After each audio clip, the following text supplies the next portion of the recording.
میں اپنی رائے سے رجوع کرتا ہوں، تم مادام سے اس کا تذکرہ نہیں کرو گے، سوال ہی پیدا نہیں ہوتا۔ میں نے کہا جب تم نے اپنی رائے تبدیل کر لی تو اب اس کا کیا ذکر؟ اب یہ بتاؤ کہ تم کہاں جانے کا ارادہ رکھتے ہو؟ اس نے پوچھا۔ ہوٹل جاؤ گے یا کہیں اور چلوں؟ اب سونا بھی ہے بابا۔ میں نے کہا اس وقت کہیں اور جانے کا کیا سوال ہے؟ ہوٹل کافی فاصلے پر تھا اور وہاں تک پہنچنے میں کم از کم آدھا گھنٹہ تو ضرور لگتا۔ میرا مقصد پورا ہو گیا تھا۔ دھماکوں کے وقت میں ایگلز کے آدمیوں کے ساتھ کار میں سفر کر رہا ہوتا۔ اس وقت مجھے یہ معلوم نہیں تھا کہ جس کار میں سفر کر رہا ہوں اس میں ٹرانسمیٹر بھی نصب ہے۔ اس کا پتہ تو اس وقت چلا جب ہم ہوٹل کے قریب پہنچے اور کار کا ٹرانسمیٹر اچانک جاگ اٹھا۔ کوئی بڑے ہیجانی لہجے میں اطلاع دے رہا تھا کہ ایگلز کے چاروں اڈوں پر بموں کے خوفناک دھماکے ہوئے ہیں۔ یہ اطلاع سن کر دونوں سیاہ سوٹ والے اور فلورا مضطرب ہو گئی۔ میں نے مطمئن انداز میں سر ہلایا، لیکن ظاہر ہے مجھے بھی اضطراب ظاہر کرنا تھا۔ سیاہ سوٹ والے نے کار کا رخ موڑ دیا تھا اور اب کار کراؤن کلب کی طرف جا رہی تھی۔ ان تینوں نے اس حادثے پر تبصرے کیے تھے، مگر میں خاموش بیٹھا کھڑکی سے باہر دیکھ رہا تھا۔ کراؤن کلب پہنچنے میں زیادہ دیر نہیں لگی، لیکن وہاں تھا ہی کیا، اب کراؤن کلب کی جگہ ملبے کا ڈھیر نظر آ رہا تھا۔ یہ متعدد طاقتور بموں کی پھیلائی ہوئی تباہی تھی۔ فائر بریگیڈ کا عملہ اپنی کارروائیوں میں مصروف تھا۔ وہ لوگ کچھ دیر وہاں رکے، ان کے چہروں سے شدید تعصب کا اظہار ہو رہا تھا۔ فلورا بھی مرجھا سی گئی تھی۔ یہ وہی کلب تھا جہاں وہ کام کیا کرتی تھی اور اب وہی جگہ ملبے کا ڈھیر بن کر رہ گئی تھی۔ کچھ دیر بعد ایک سیاہ سوٹ والے نے مجھ سے بھرائی ہوئی آواز میں کہا، چلو تمہیں تو ہم ہوٹل چھوڑ آئیں، یہاں تو جو ہونا تھا ہو چکا۔ وہ ہمیں ہوٹل چھوڑ کر چلے گئے۔ راستے بھر وہ رینا سالومن کو مغلزات سے نوازتے رہے تھے اور یہ ان کی ذہنی شکست کی دلیل تھی۔ ہم لوگوں کے ساتھ اس قسم کے حادثے ہوتے ہی رہتے ہیں فلورا۔ میں نے کمرے میں پہنچنے کے بعد فلورا سے کہا، لہٰذا اس سانحے کو بھولنے کی کوشش کرو۔ فلورا نے ہونٹ بھینچ کر آنسو پینے کی کوشش کی۔ وہ بہت زیادہ سوگوار نظر آ رہی تھی۔ میں بھی یہی ظاہر کر رہا تھا جیسے اس سانحے پر بہت زیادہ رنجیدہ ہوں۔ ہمیں کمرے میں پہنچے ہوئے زیادہ دیر نہیں ہوئی تھی کہ فون کی گھنٹی بج اٹھی۔ میں نے آگے بڑھ کر ریسیور اٹھایا، دوسری طرف مادام کلارا تھی۔ رینا سالومن کا سراغ مل گیا ہے ایڈم، وہ بڑے ہیجان خیز لہجے میں کہہ رہی تھی۔ اس نے جو تباہی پھیلائی ہے اب ہم اس سے اس کا انتقام لے سکیں گے۔ ریسیور پر میری گرفت سخت ہو گئی۔ تمہیں کوئی غلط فہمی ہو گئی ہوگی کلارا، میں نے حتی الامکان پرسکون لہجے میں کہا۔ اس کا سراغ اچانک کیسے مل سکتا ہے؟ تم خالی سراغ کی بات کر رہے ہو، ہم تو اسے اس کے ساتھیوں سمیت گرفتار بھی کر چکے ہیں، بس تم فوراً یہاں آ جاؤ۔ دوسری طرف سے سلسلہ منقطع ہو گیا، لیکن میں حواس باختہ ہو چکا تھا۔ میری سمجھ میں نہیں آ رہا تھا کہ چند گھنٹوں کے اندر اندر کلارا تہذیب تک کس طرح پہنچ گئی، لیکن یہ سوچنے کا نہیں عمل کرنے کا وقت تھا۔ مادام کلارا نے مجھے طلب کیا ہے فلورا، میں وہیں جا رہا ہوں، میں نے کہا اور پھر فلورا کے جواب کا انتظار کیے بغیر آندھی طوفان کی طرح ہوٹل کے کمرے سے نکل کھڑا ہوا۔ راہداری میں سیاہ سوٹ والا موجود تھا، مگر میرے پاس اس پر توجہ دینے کے لیے فرصت نہیں تھی۔ ماضی میں کئی بار ایسا ہوا کہ تہذیب کو دشمنوں نے اغوا کر لیا، مگر اس بار جو صورتحال درپیش تھی وہ ان سب سے مختلف تھی۔ اس بار تہذیب کی سلامتی خطرے میں نظر آ رہی تھی۔ وہ تہذیب مالکم ایکس کی نہیں بلکہ رینا سالومن کی حیثیت سے مادام کلارا کے ہاتھ لگی تھی۔ یہ حادثہ کس طرح ہوا اس کے بارے میں کچھ کہنا فی الحال ممکن نہیں تھا، لیکن ایک بات بہرحال یقینی کہی جا سکتی تھی کہ رینا سالومن نے مادام کلارا کو جس طرح زچ کیا تھا اس کے بعد مادام کلارا سے کسی رعایت کی توقع کرنا عبث تھا۔ آپ اس وقت کہاں جا رہے ہیں جناب؟ سیاہ سوٹ والے نے میرے راستے میں آتے ہوئے مجھ سے کہا۔ بہت ممکن تھا کہ میں جذبات کی رو میں اسے دھکا دے کر نکل جاتا، لیکن میں نے بروقت خود کو سنبھال لیا۔ میں علی یار خان نہیں بلکہ ایڈم ڈی فلوک تھا، اور گرفتار ہونے والی تہذیب مالکم ایکس نہیں بلکہ رینا سالومن تھی۔ میں کسی احمقانہ قسم کی جذباتیت کا مظاہرہ کر بیٹھتا تو وہ میری طرف سے مشکوک ہو جاتا۔ ایڈم ڈی فلوک تو رینا سالومن کا دشمن اور مادام کلارا کا حمایتی تھا۔ اسے تو رینا سالومن کی گرفتاری پر خوشی کا اظہار کرنا چاہیے تھا۔ اوہ، تمہیں معلوم نہیں؟ میں نے ہجانی انداز میں کہا۔ رینا سالومن پکڑی گئی، مجھے مادام کلارا نے فوری طور پر طلب کیا ہے۔ رینا سالومن کے پکڑے جانے کی خبر ایسی نہ تھی کہ جسے سن کر ایگلز کا کوئی ممبر بھی اپنی حیرت اور خوشی کو چھپا سکتا۔ سیاہ سوٹ والے کے چہرے پر انہی دو تاثرات نے گر کر لیا۔ کیا آپ سچ کہہ رہے ہیں مسٹر فلوک؟ اس نے کہا۔ وہ کس طرح پکڑی گئی؟ مجھے تفصیلات کا علم نہیں ہے، میں نے کہا۔ مادام کلارا نے تفصیل نہیں بتائی، بس مجھے فوراً بلایا ہے۔ تم میرے راستے سے ہٹ جاؤ اور مجھے جانے دو۔ آپ کا راستہ بھلا کون روک سکتا ہے مسٹر فلوک؟ سیاہ سوٹ والے نے ہنس کے کہا۔ وہ بہت خوش تھا، جبکہ میری کیفیت اس کے برعکس تھی۔ میرا بس نہیں چل رہا تھا کہ اڑ کر کلارا کے پاس پہنچ جاؤں۔ ایک ایک لمحہ بہت قیمتی تھا۔ مادام کلارا سے کچھ بعید نہیں تھا کہ اس نے تہذیب پر تشدد شروع بھی کر دیا ہو۔ کلارا کے چنگل سے تہذیب کو رہا کرانا آسان نہیں تھا۔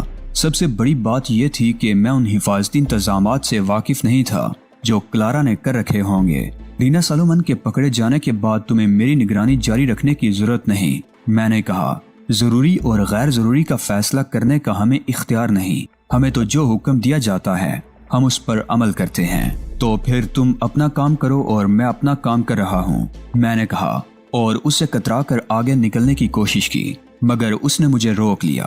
ایک منٹ ٹھہرے مسٹر فلوک، میں آپ کو خود مادام کلارا کے پاس لیے چلتا ہوں، اس نے کہا اور دوسرے سیاہ سوٹ والے سے وہیں رک کر فلورا کی نگرانی جاری رکھنے کو کہا۔ اب ہم چل سکتے ہیں مسٹر فلوک، اس نے مجھ سے کہا اور میں اس کے ساتھ نیچے آ گیا۔ آپ نے مادام کلارا کے دل میں گر کر لیا ہے مسٹر فلوک، اس نے کار سٹارٹ کرتے ہوئے کہا۔ ہم سب حیران ہیں کہ آپ اتنے کم وقت میں اتنی زیادہ اہمیت کس طرح اختیار کر گئے۔ یہ سوال مادام کلارا سے کرو، میں نے مختصر جواب دے کر اس سے جان چھڑانے کی کوشش کی۔ میں پوری یکسوئی کے ساتھ کوئی مناسب حکمت عملی ترتیب دینا چاہتا تھا، مگر وہ میرا پیچھا چھوڑنے پر آمادہ نہیں تھا۔ ہم لوگ برسوں سے مادام کلارا کے لیے کام کر رہے ہیں مسٹر فلوک، مگر مادام کلارا نے کسی کو بھی خود سے اتنا قریب نہیں آنے دیا۔ میں نے سنا ہے آپ حیرت انگیز صلاحیتوں کے مالک ہیں۔ میرا جی چاہا کہ کھوپڑی پر ایک ایسا ہاتھ رسید کروں کہ وہ بے ہوش ہو جائے، مگر ظاہر ہے آدمی ہمیشہ وہ نہیں کر سکتا جو اس کا جی چاہ رہا ہو، اور یہ موقع تو خاص طور پر خود پر قابو رکھنے کا تھا، لہٰذا میں جواباً مسکرایا۔ تم نے ٹھیک سنا ہے، مادام کلارا نے آپ کو سند اعتبار بخشی ہے تو یقیناً درست ہوگی، لیکن بظاہر تو آپ کی شخصیت میں کوئی ایسی خاص بات نظر نہیں آتی۔ مجھے افسوس ہے، میں نے بڑی سنجیدگی سے کہا۔ آئندہ میں کوشش کروں گا کہ میری شخصیت میں کوئی نہ کوئی خاص بات نظر ضرور آیا کرے۔ سیاہ سوٹ والے نے سڑک سے نظر ہٹا کر حیرت سے میری طرف دیکھا۔ فوری طور پر وہ میرا مطلب سمجھنے سے قاصر رہا تھا۔ میں نے اس وقفے سے فائدہ اٹھا کر تہذیب کے بارے میں سوچنے کی کوشش کی، مگر عین اسی وقت اس نے ہنسنا شروع کر دیا۔ میں سمجھ گیا مسٹر فلوک، اس نے کہا، آپ کی کامیابیوں کا راز یہی ہے کہ آپ بظاہر اتنے خطرناک نظر نہیں آتے جتنے دراصل ہیں، اور لوگ دھوکہ کھا جاتے ہیں۔ میں نے ایک طویل سانس لی۔ اس مردود نے شاید تہیہ کر لیا تھا کہ مجھے کچھ سوچنے نہیں دے گا۔ میں نے کبھی تجزیہ کرنے کی کوشش نہیں کی۔ ممکن ہے تمہارا کہنا ہی درست ہو۔ میں نے ایک بار پھر مبہم سا جواب دے کر اس سے پیچھا چھڑانے کی کوشش کی۔ مادام آپ کو بہت اہمیت دے رہی ہے مسٹر فلوک، اس نے کہا۔ جب پولیس نے آپ کو گرفتار کر لیا تھا تو ہم پر سخت جاڑ پڑی تھی کہ ہم نے بروقت مداخلت کیوں نہیں کی۔ میں جنجلا کر اسے کوئی سخت جواب دینے ہی والا تھا کہ میری نظر سامنے پڑی جہاں چوراہے پر پولیس کی ایک موبائل وین کھڑی تھی۔ انہوں نے دور ہی سے کار روکنے کا اشارہ دیا تھا۔ سیاہ سوٹ والے نے بھی کار کی رفتار سست کر دی تھی۔ اس وقت مجھے احساس ہوا کہ اگر وہ نہ ہوتا تو میں مادام کلارا تک پہنچ ہی نہیں سکتا تھا۔ شہر میں بیک وقت 4 اہم مقامات پر بم کے دھماکے ہونے کے بعد پولیس کا نچلا بیٹھنا محال تھا۔ اگرچہ اصل مجرموں تک ان کی رسائی نہیں ہو سکتی تھی، تاہم خانہ پوری کے لیے انہیں کچھ نہ کچھ تو کرنا ہی تھا۔ نیچے آئیے جناب، ایک پولیس والے نے کار کے نزدیک آ کر کہا۔ دوسرا پولیس والا کار کے اندر ٹارچ کی روشنی ڈال کر دیکھ رہا تھا کہ کار میں اور کون کون ہے۔ سیاہ سوٹ والے نے ایک کارڈ نکال کر اس کی طرف بڑھایا، مگر پولیس والا ان پڑھ معلوم ہوتا تھا۔ نیچے اترائیے، اس نے قدرے جارحانہ انداز میں کہا۔ ہر کار کی تلاشی لینے کے لیے سخت آرڈر ہیں، آپ کار میں ہی بیٹھے رہیں مسٹر فلوک۔ سیاہ سوٹ والے نے ایک طویل سانس لے کر کہا، میں ان کے انچارج سے بات کرتا ہوں، تم بھی کار سے نیچے اترو۔ پولیس والے نے بڑے خراب لہجے میں کہا، تم کیا کوئی گورنر جنرل ہو کہ کار میں ہی بیٹھے رہو گے؟ سب ہو جائے گا۔ سیاہ سوٹ والے نے پرسکون لہجے میں کہا، میں ذرا تمہارے انچارج سے بات کر لوں، اس کی اجازت ہے یا نہیں؟ ظاہر ہے پولیس والا روک کیسے سکتا تھا۔ سیاہ سوٹ والا موبائل کے انچارج کے پاس گیا اور چند منٹ میں واپس آ گیا۔ اس کی کار کو تلاشی سے مبرا قرار دے دیا گیا تھا۔ تمہیں کوئی جادو وغیرہ آتا ہے کیا؟ میں نے حیرت ظاہر کرتے ہوئے کہا۔ پولیس والے تمہارے سامنے موم کی طرح ہو جاتے ہیں۔ ایگلز کے ممبران کو شی گرائے میں بہت سی ایسی آسانیاں میسر ہیں جو کہیں اور نہیں ہو سکتی۔ میں نے ایک مخصوص کار دکھاتا ہوں تو وہ مجھ سے ہر طرح کا تعاون کرنے پر مجبور ہو جاتے ہیں۔ میں نے تفہیمی انداز میں سر ہلایا اور ایک بار پھر تہذیب کے بارے میں سوچنے لگا۔ سیاہ سوٹ والا بھی کسی سوچ میں گم ہو گیا تھا، لہٰذا وقتی طور پر مجھے سکون کے کچھ لمحات میسر آ گئے تھے۔ میں نے کلارا کے بنگلے پر پہنچنے تک تہذیب کو رہا کرانے کے کئی منصوبے بنائے اور مسترد کیے۔ بنگلے کے گیٹ پر موجود محافظوں نے ہمیں روکا اور پھر مجھے پہچانتے ہی انہوں نے مجھے اندر جانے کی اجازت دے دی۔ شاید کلارا نے انہیں پہلے ہی اس سلسلے میں ہدایات دے دی تھی۔ میں ہدایت کے مطابق سیدھا کلارا کی خوابگاہ میں جا پہنچا۔ وہ نہایت حشاش بشاش نظر آ رہی تھی، اس کے چہرے پر بڑی رونق تھی۔ تم آ گئے ایڈم، اس نے مجھے دیکھتے ہی کہا۔ مجھے معلوم تھا کہ یہ خبر سن کر تم فوراً دوڑے چلے آؤ گے۔ مادام کلارا کی بات سن کر ایک لمحے کو تو مجھے یوں محسوس ہوا جیسے کلارا نے محض مجھے بلانے کے لیے یہ خبر سنائی تھی، مگر اگلے ہی لمحے میرے اس خیال کی نفی ہو گئی۔ اسے تقریباً عین اس وقت پکڑ لیا گیا جب اس کے آدمی ہمارے اڈوں پر تباہی پھیلا رہے تھے۔ کاش وہ کچھ پہلے ہاتھ آ جاتی تو کم از کم ہم بڑی تباہی سے بچ جاتے، لیکن وہ ہے کہاں؟ میں نے بے چینی سے پوچھا۔ میں جلد از جلد تہذیب کو اپنی آنکھوں سے دیکھ لینا چاہتا تھا، معلوم نہیں وہ اب بھی میک اپ میں ہوگی یا نہیں۔ وہی مادام کلارا مسکرائی، اس عقوبت خانے میں جہاں اس کے ایجنٹ کو رکھا گیا تھا۔ میں سمجھا تھا تم مجھے وہی ملو گی۔ میں نے کہا، مگر تم تو یہاں اطمینان سے بیٹھی ہو، میرے آدمی اس کی کھال اتار رہے ہیں۔ کلارا نے کہا، میرا وہاں موجود رہنا کیا ضروری تھا؟ اور ہاں، تم کھڑے کیوں ہو؟ بیٹھ جاؤ نا۔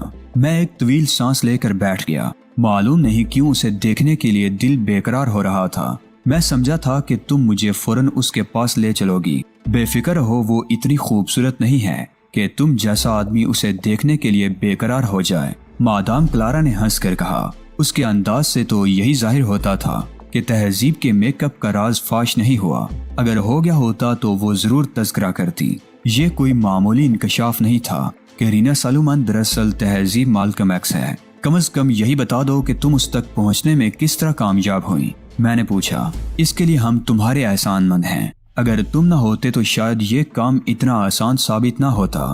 میں چونک پڑا۔ میں نے تو حتی الامکان احتیاط برتی تھی، پھر مجھ سے کون سی ایسی کوتاہی ہو گئی کہ کلارا میرے ذریعے تہذیب تک پہنچ گئی؟ نہیں سمجھے؟ کلارا نے ہنس کر کہا، اور میں نے نفی میں سر ہلایا۔ ویسے تو تم بڑی ذہانت کا مظاہرہ کرتے ہو، لیکن مجھے حیرت ہے کہ اتنی ذرا سی بات تمہاری سمجھ میں نہیں آ رہی۔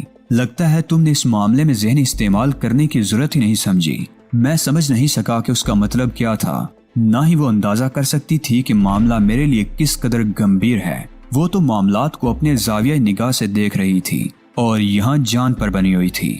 وہ بتا چکی تھی کہ رینا سالومن پر تشدد شروع کیا جا چکا ہے۔ وہ بلا کیسے اندازہ کر سکتی تھی کہ تہذیب پر تشدد کی خبر سن کر میرے دل پر کیا گزر رہی ہے؟ تہذیب کا معاملہ نہ ہوتا تو شاید میں تجزیہ کر کے کوئی نتیجہ اخذ کر لیتا۔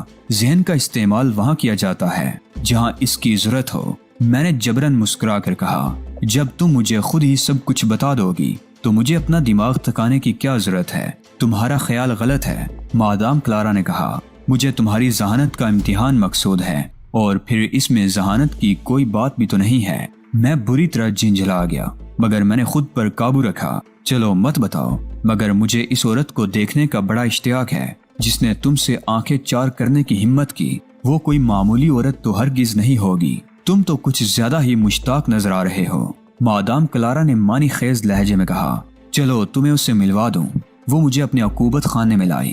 اندر داخل ہوتے ہی میری نگاہ اس عورت پر پڑی جسے شکنجوں پر کس کر اس پر ہنٹر برسائے جا رہے تھے۔ میں نے اسے دیکھ کر حیرت سے پلکیں جھپکائیں اور مادام کلارا کی طرف مڑا۔ یہ، میں نے اس عورت کی طرف اشارہ کر کے استہزائیہ انداز میں کہا، رینا سالومن تو ہرگز نہیں ہو سکتی۔ میری بات سن کر کلارا کی حسین پیشانی پر سلوٹیں پڑ گئیں۔ تم یہ بات اتنے یقین سے کس طرح کہہ رہے ہو؟ اس نے مجھے گھورتے ہوئے کہا۔ میں یہ بات اتنے یقین سے اس لیے کہہ رہا تھا کہ مجھے معلوم تھا وہ عورت رینا سالومن نہیں ہے۔ رینا سالومن تو تہذیب تھی، اور تہذیب کو اگر میں ہی نہ پہچانتا تو اور کون پہچانتا؟ میری نگاہوں کے سامنے جو عورت تھی وہ ایک سیاہ فام افریقی عورت تھی، خالص مقامی۔ لیکن میں یہ بات مادام کلارا سے تو نہیں کہہ سکتا تھا، اس سے تو مجھے کچھ اور ہی کہنا تھا۔ کوئی ایسی بات جو اسے بھی مطمئن کر دے اور مجھے بھی اس کی نظروں میں مشکوک ہونے سے بچائے۔ تمہیں یاد نہیں رینا سالومن نے کہا تھا کہ اس کا کوئی آدمی زبان ہرگز نہیں کھول سکتا؟ میں نے کہا لیکن دیکھ لو، ہم نے اس کے آدمی سے اس کے بارے میں اگلوا لیا۔ مادام کلارا نے کہا۔ سیاہ فام عورت کی چیخوں سے عقوبت خانہ گونج رہا تھا۔ وہ رحم کی بھیک مانگ رہی تھی۔ نہ صرف اگلوایا بلکہ اب یہ ہماری قید میں بھی ہے۔ اسی لیے تو مجھے اس کے رینا سالومن ہونے پر شبہ ہے۔ وہ اتنی آسانی سے قابو میں آنے والی عورت نہیں معلوم ہوتی۔ میں نے محتاط انداز میں کہا اور کلارا ہنسنے لگی۔ تم رینا سالومن سے بہت زیادہ متاثر معلوم ہوتے ہو، کلارا نے کہا، لیکن تم یہ بھول گئے کہ شی گورائے میں مادام کلارا سب سے زیادہ طاقتور ہے۔ میں شی گورائے میں تمہاری حیثیت کو چیلنج تو نہیں کر رہا، میں تو صرف یہ کہہ رہا ہوں کہ تم اس کے سوا کچھ نہیں کہہ رہے کہ مادام کلارا دھوکہ کھا گئی۔ کلارا نے میری بات کاٹ کر کہا، تمہیں شاید معلوم نہیں کہ ہم بڑے سائنٹیفک طریقے سے کام کرتے ہیں۔ تم اس عورت کو رینا سالومن سمجھنے پر کیوں مصر ہو؟ میں نے کلارا کی آنکھوں میں دیکھتے ہوئے سوال کیا۔ اس لیے کہ یہی رینا سالومن ہے۔ اس کے آدمی نے بڑے تشدد کے بعد زبان کھولی ہے اور ہم نے اسے پوری پلاننگ کر کے پکڑا ہے، لیکن یہ سمجھ نہیں آتا کہ تمہیں اس پر کیوں شبہ ہے۔ کسی بھی چیز پر یقین کرنے سے قبل ایڈم ڈی فلوک اس پر شبہ کرنے کا عادی ہے۔ میں نے ایک طویل سانس لے کر کہا، اسی لیے میں نے کبھی دھوکہ نہیں کھایا، لیکن میں دیکھ رہا ہوں کہ میں ایک طویل سانس لے کر خاموش ہو گیا۔ مجھے تم سے ہمدردی ہے۔ کلارا نے مجھے ترہم آمیز نظروں سے دیکھا۔ اب معلوم نہیں اس حقیقت پر یقین آنے میں تمہیں کتنا عرصہ لگے گا۔ تمہاری زندگی کا بیشتر حصہ تو شک کرنے میں ہی ضائع ہو گیا ہوگا ایڈم۔ تم نے ایک ایسے شخص کی بات پر یقین کر لیا جو تمہیں ڈبل کراس کر رہا تھا۔ میں نے اس کی باتوں کا اثر لیے بغیر کہا، تمہیں کیا ہو گیا ہے ایڈم؟ مادام کلارا نے حیرت سے کہا۔ اس نے رضاکارانہ طور پر تو ہمیں کچھ نہیں بتایا۔ اس پر تشدد کی انتہا کی گئی، تب کہیں جا کر اس نے زبان کھولی ہے۔ اتنا میں بھی جانتا ہوں کہ اب اس پر اعتماد نہیں کیا جا سکتا، لیکن یہ بھی تو حقیقت ہے کہ رینا سالومن کا پتہ معلوم کرنا ہمارے آدمیوں کا کارنامہ ہے۔ تم شاید یہ سمجھ رہے ہو کہ اس نے ہمیں غلط راہ پر ڈالنے کی کوشش کی ہے، لیکن اگر تم نے اس پر ہونے والا تشدد اپنی آنکھوں سے دیکھ لیا ہوتا تو ہرگز ایسی بات نہ کہتے۔ ویسے بھی وہ جانتا ہے کہ مادام کلارا سے غلط بیانی کرنے کی سزا کتنی بھیانک ہو سکتی ہے۔ اپنی جان بچانے کے لیے آدمی بڑے سے بڑا جھوٹ بول سکتا ہے۔ اس نے بھی یہی کیا ہے۔ بعد میں جو کچھ ہوگا اس سے اسے کیا، فی الوقت تو اس نے اپنی جان چھڑا لی۔ تم مفروضوں کی بنیاد پر گفتگو کر رہے ہو ایڈم، اور تمہارے مفروضوں کے مقابلے میں میرے مفروضے زیادہ مضبوط ہیں، لہٰذا میں تمہاری بات کیوں مان لوں؟ مت مانو، میرا کیا بگڑتا ہے؟ میں نے بے پرواہی سے کندھے جھٹکتے ہوئے کہا۔ یہ کیوں نہیں کہتے کہ تمہارے پاس کوئی دلیل نہیں ہے؟ کلارا نے ہنس کر کہا، آدمی میں اسپورٹس مین اسپرٹ ہونا چاہیے، شکست کو کھلے دل سے تسلیم کرنے کا حوصلہ ہونا چاہیے۔ میں مسکرا دیا۔ ایڈم ڈی فلوک نے آج تک شکست نہیں کھائی کلارا، میرے پاس دلیل موجود ہے، مگر مجھے شبہ ہے کہ تم اسپورٹس مین اسپرٹ نہیں ہے۔ تم میری دلیل کو بھی بلا جواز رد کر دو گی۔ تمہارے پاس کوئی دلیل ہوتی تو تم اب تک پیش کر چکے ہوتے، اور یہ فیصلہ تم نے کیسے کر لیا کہ میں تمہاری دلیل کو رد کر دوں گی؟ بالکل سامنے کی بات ہے کلارا، اگر یہ رینا سالومن کا آدمی ہوتا تو وہ تمہیں کبھی چیلنج نہ کرتی۔ کیا مطلب؟ کلارا نے مجھے گھورا۔ مطلب یہ کہ جب یہ پکڑا گیا تو اس نے بطور خاص تم سے ٹرانسمیٹر پر بات کر کے یہ جتلایا کہ تم اس کی زبان نہیں کھلوا سکو گی۔ آخر اسے اس کی کیا ضرورت تھی؟ اسے اس بات پر بڑا گمنڈ ہوگا کہ اس کے آدمی زبان نہیں کھول سکتے، اس لیے اس نے مجھے چیلنج کیا تھا۔ اس میں کون سی انوکھی بات ہے؟ خود کو اس کی جگہ رکھ کر سوچو کلارا، کیا تم اپنے کسی آدمی پر اس حد تک بھروسہ کر سکتی ہو؟ اتنا بھروسہ شاید ہی کسی پر کیا جا سکتا ہے، کلارا نے کہا، لیکن یہ رینا سالومن کی حماقت بھی تو ہو سکتی ہے۔